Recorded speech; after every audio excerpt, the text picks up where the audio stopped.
keys to getting a good putty matrix that is dimensionally stable.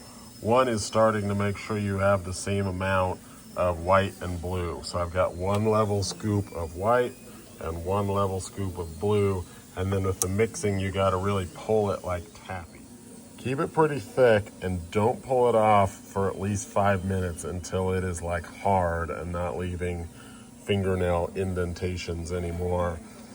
We can always trim up a thick one, but if it's thin, it's going to be wobbly and not dimensionally stable.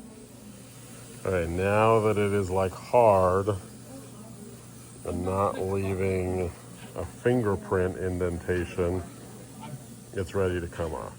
Ready? Okay, go. Okay, we're recording? Okay.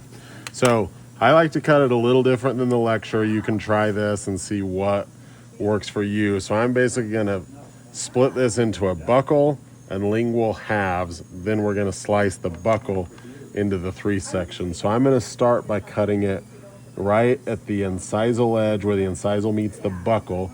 So I'm gonna split this. And first, actually, I'm gonna get rid of the stuff distal to the canines. This is for an anterior one. So I'm just gonna go canine to canine.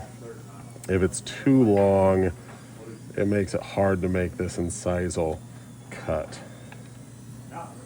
But I personally like to leave these pieces thick. It might not work on a real patient, but with all this extra material, it won't bend and it's easy to seat and have stable. So I'm gonna come where buckle meets incisal.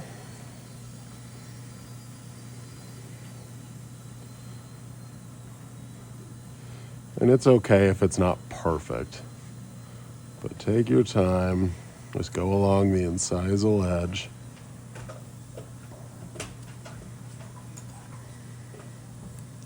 And so now we've got a lingual portion and a buccal portion. This lingual portion is useful for checking your incisal reduction. So as you drill down, you'll be able to see right where that goes.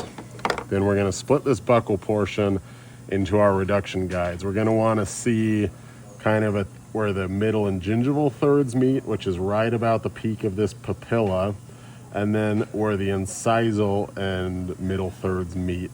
So first, let's cut right along that papilla.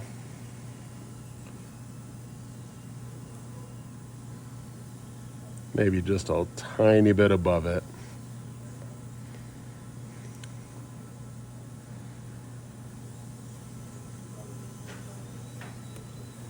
Okay, so that should fit on there now, and that'll give us a good idea of our reduction. And you can see by leaving this big and thick, it seats on there really easily and securely, so I can just quickly pop it on, look at my reduction, pop it off. Now this other piece, we want to come up another 2 to 3 millimeters.